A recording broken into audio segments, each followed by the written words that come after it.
us talk about vaccination. Yesterday we administered 43 lakh doses in 24 hours, which is a record for the country. As a result, in the morning today we have administered 8 crore 31 lakh doses, and if we look at people above 45 years, then it is 5 crore 35 lakh first doses. Similarly, if we look at healthcare workers, more than 89 lakh first doses, and frontline workers more than 97 lakh doses. Let's see how does it compare globally.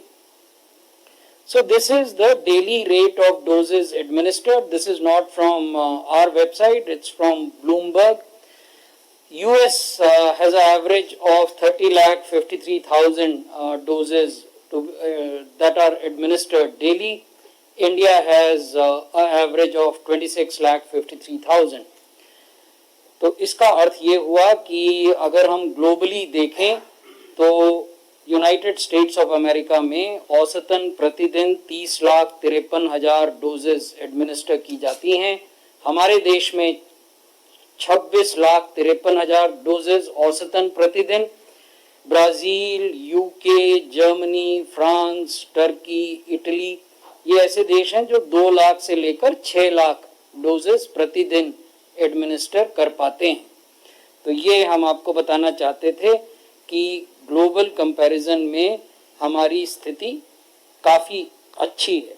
अगर हम देखें कि ramp up किस देश ने किस गति से किया, तो जो फास्टेस्ट रैंप अप हुआ है कोविड-19 वैक्सीनेशन का, वो हमारे देश में हुआ। यूनाइटेड स्टेट्स ने आज तक, ये 4 तारीख के डाटा हैं और ये एक वेबसाइट है आवर वर्ल्ड इन डाटा, आप में से भी कई मित्र उसको देखते होंगे प्रतिदिन, उसके डाटा हैं। उसके हिसाब से अमेरिका में 16 करोड़ 165 मिलियन डोजेज एडमिनिस्टर हुई हैं 112 दिन में। उन्होंने हमसे 1 महीने से पहले ये कार्यक्रम अपने देश में शुरू किया था। हमारे देश में 4 अप्रैल तक 7 करोड़ 90 लाख डोजेज एडमिनिस्टर हुई थी और अभी 8 करोड़ 31 लाख हो गई हैं, जो मैंने आपको बताया। इसको हमने करने में 79 डेज लिए। यूनाइटेड किंगडम ने 118 दिन में 3 करोड़ डोजेज अपने देश में एडमिनिस्टर की। हमें ये नहीं भूलना चाहिए कि यूनाइटेड किंगडम की कुल आबादी 6 करोड़ 60 लाख है। ब्राजील ने 78 दिनों में 2 करोड़ डोजेज एडमिनिस्टर की। जर्मनी ने 99 दिनों में 1 करोड़ 40 लाख डोजेज एडमिनिस्टर की। फ्रांस ने 99 दिनों में 1 करोड़ 2 लाख 20 लाख डोजेज एडमिनिस्टर की और इटली ने 99 दिनों में 1 करोड़ 10 लाख डोजेज एडमिनिस्टर की। तो हम आपको ये बताना चाहते थे कि समय समय पर कुछ मित्र ये कहते हैं कि हम तेजी से काम नहीं कर रहे हैं, तो ये समझना पड़ेगा कि ये वैक्सीनेशन है और ये एडल्ट वैक्सीनेशन है। आप कोई वस्तु किसी को बांट रहे हो और वो उसको लेकर थैले में या जेब में डालकर घर जा रहे हो, ऐसा नहीं है। तो इसमें अप्रत्याशित रैंपिंग अप नहीं हो सकती है, एक साइंटिफिक प्रक्रिया के तहत होता है।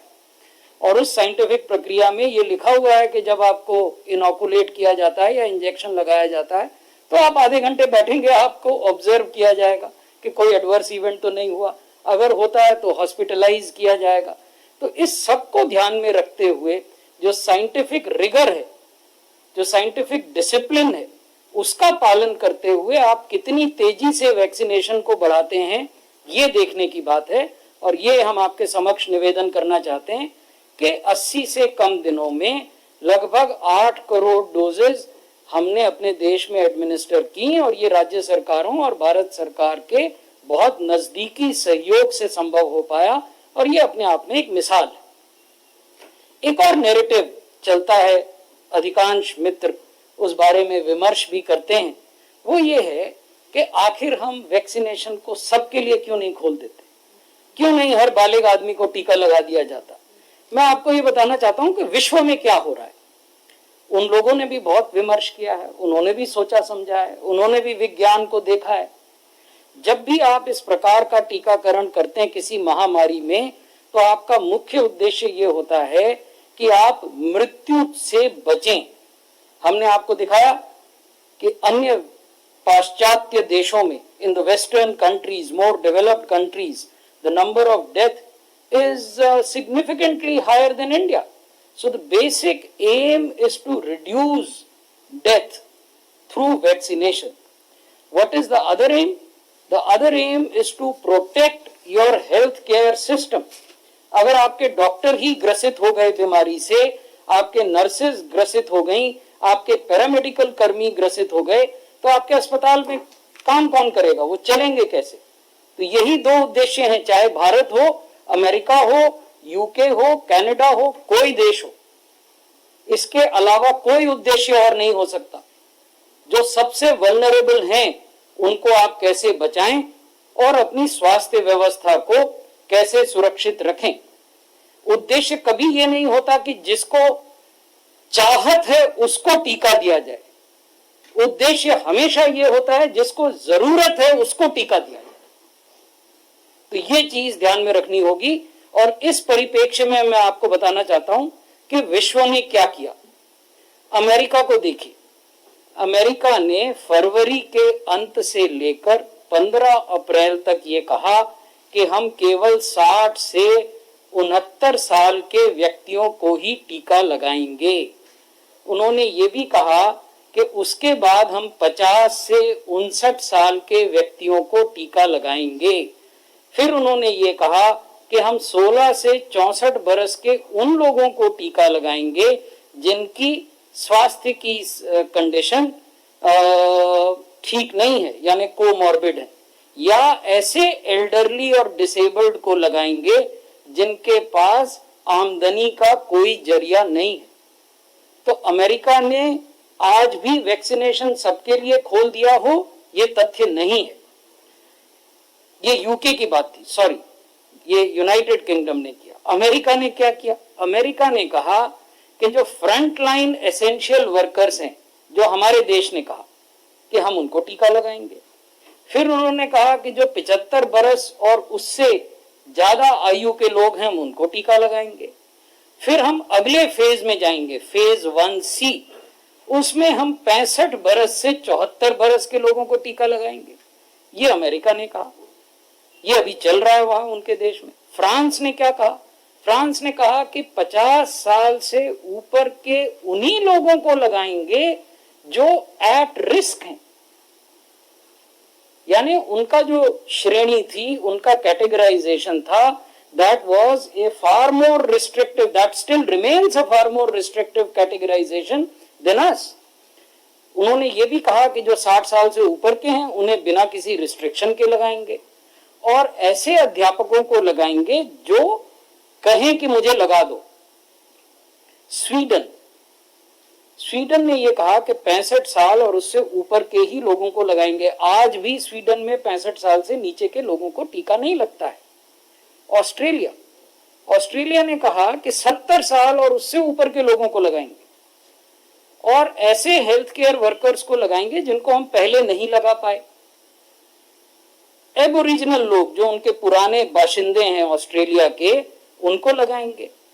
टोरेस स्ट्रेट आइलैंडर्स, वो जो जैसे हमारे यहाँ अंडमान निकोबार है या अन्य द्वीप समूह हैं, उनके यहाँ भी ऐसे द्वीप समूह हैं, वहां भी कुछ आदिवासी जन रहते हैं, तो उन्होंने कहा कि उन लोगों को लगाएंगे, और वो भी वैसे ही आदिवासी लोगों को जो 55 बरस से ऊपर के हों।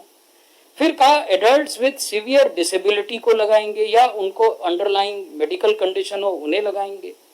क्रिटिकल और हाई रिस्क वर्कर्स को लगाएंगे, जैसे डिफेंस, पुलिस, फायर, वो हमने भी कहा है और हमने अपने देश में लगाया भी है, फ्रंट लाइन वर्कर्स। तो ये मैंने आपको बड़े देशों के उदाहरण दिए। ये वो बड़े देश हैं जिन्होंने की व्यापक विचार विमर्श किया, विज्ञान को देखा और WHO की गाइडलाइंस को देखा। मैंने WHO की गाइडलाइंस का जिक्र नहीं किया, डॉक्टर पॉल उसके बारे में बता सकते हैं। तो उसके बाद उन्होंने ये निर्णय लिया। किसी देश ने बिना योजनाबद्ध तरीके के, बिना विज्ञान के एविडेंस के जोश में ये नहीं कहा कि हम 18 साल से ऊपर के सब लोगों को लगा देंगे। तो ये महत्वपूर्ण बात है, हम आपको बताना चाहते थे। अब देश में जो वैक्सीनेशन हो रहा है उसमें कुछ राज्य हैं जो बहुत अच्छा काम कर रहे हैं, तो इसलिए ये बात भी हम आपके सामने लाना चाहते थे। तो अच्छा काम महाराष्ट्र में भी हो रहा है, वहां 81 लाख से ज्यादा लोगों को पहली डोज एडमिनिस्टर की जा चुकी हैं, 8 लाख से ज्यादा लोगों को दूसरी डोज भी एडमिनिस्टर की जा चुकी है। अच्छा काम गुजरात में हो रहा है, वहां 76 लाख से ज्यादा लोगों को पहली डोज दी जा चुकी है, 8,71,000 को दूसरी डोज दी जा चुकी है। राजस्थान में 72,99,000 लोगों को पहली डोज दी जा चुकी है। उत्तर प्रदेश में 71,98,000 ऑलमोस्ट 72 लाख लोगों को पहली डोज। वेस्ट बंगाल में 65 लाख लोगों को पहली डोज, कर्नाटक में 48 लाख लोगों को, मध्य प्रदेश में 44 लाख लोगों को और केरला में 40 लाख लोगों को पहली डोज दी जा चुकी है। दूसरी डोज के आंकड़े भी हमने आपको दिखाए। बहुत बहुत धन्यवाद। अगर आपको हमारे वीडियोस पसंद आए तो प्लीज लाइक करें, सब्सक्राइब करें और शेयर करें।